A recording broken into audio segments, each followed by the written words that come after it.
Yes. Now I will move into a different segment of your life now, more on the passion side of your mind and brain and your action. And you came from video distribution, video, digital, and all that stuff.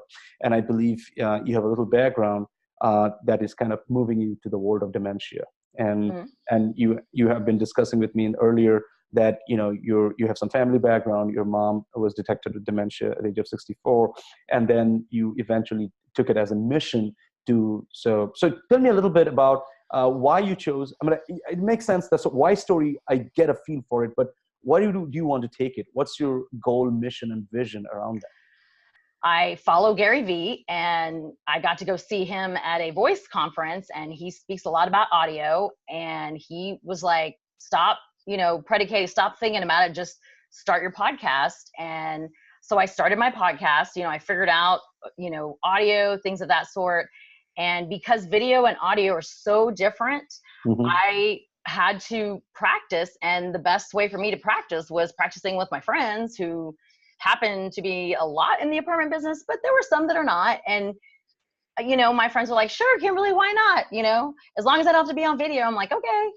So Industry Celebrities is my first podcast. Mm-hmm. But because my mom was diagnosed in as early of a stage as she was, I kept going back. I go to see my mom every month. She Right. actually now has a caregiver that comes in Monday through Friday from 7 until 4. Right. But when it happened the first year, a lot of my clients who were my friends and close friends that I broke down to by accident, when they would say, oh, how's your day going? And I'm like, the first year I was in tears about every moment of the day, because I was trying to figure out, what am I going to do with my mom? What am I going to do? How is this all going to play out? And my mom didn't want me to come home. She was like, don't worry about it. This will be fine. She was in denial first, but then we got her diagnosed. And so she was like, okay, but it was all, I had about 5 industry friends that were like, do this, do this, do this, do this, because when you Google it, like, there's so much information on the internet Right. that it is very overwhelming. But 2, the more that I just got things done, I always say it's a cycle of life, and God gives you children or nieces and nephews because somebody's going to have to take care of you. Right. So as I started thinking about, well, what do I want to do around dementia? What I want to do, I realized I want to highlight the stories of those who take care of others, because dementia caregivers are affected by the disease just as much as the people who have it. And I mean, in this, they, especially if they're not a paid caregiver, they're a family member that just brings them in, which that's what Latins do. My mom's Latin, my dad's he's a country boy from Oklahoma. Mm-hmm. So when my grandfather on my mom's side got sick, they didn't call it dementia. They just, bring him in. They just, figure it out. And at least she was diagnosed. So I wanted it to be planned. I wanted it to be better, because she was like, I can handle it. I don't need somebody to clean my house. I don't need whatever. I don't need this. I was like, but Mom, you do. You can't find your car. You can't pay your bills, And so a lot of my friends would give me advice about go do, I got a will and power of attorney, a living will and power of attorney done for me, not for her, because she doesn't, she had no life insurance. There were so many things that she didn't plan for, that the more I thought, I was like, well, I need to be talking about this. Like, people should know.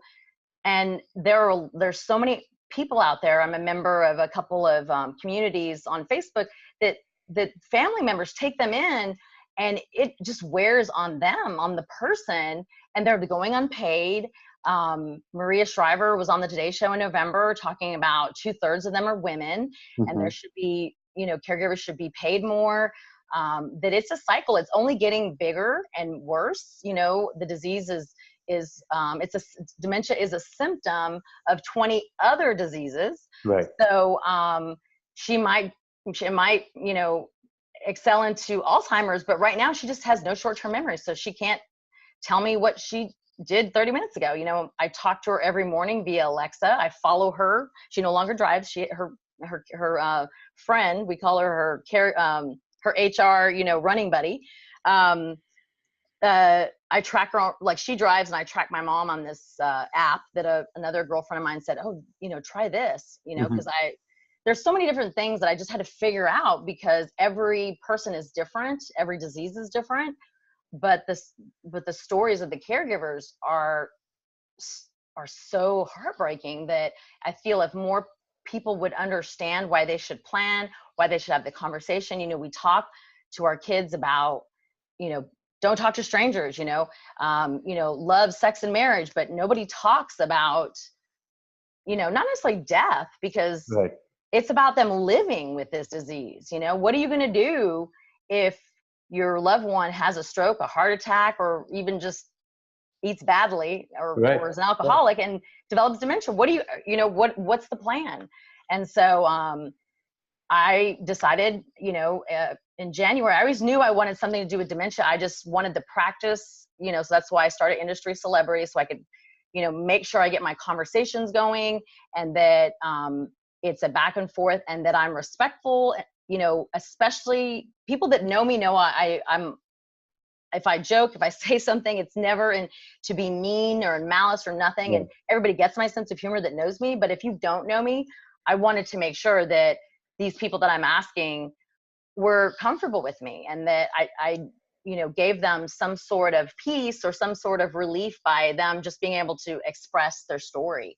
And then hoping that people will listen when it's launched, that they will go to their they will, if it's a teenager or if it's somebody my age, 45 years young, that they go talk to their parents and say, hey, you know, can we have this conversation? And just keep trying to talk to them until they actually are okay with saying, okay, this is what I want to do. You know, this is what I, you know, because nobody wants to burden their family members or their friends, but if you don't have a conversation, that's what's going to happen.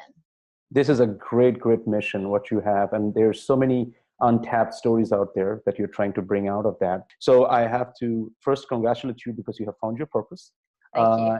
And then you have also taken the courage to get into that mission of making it happen.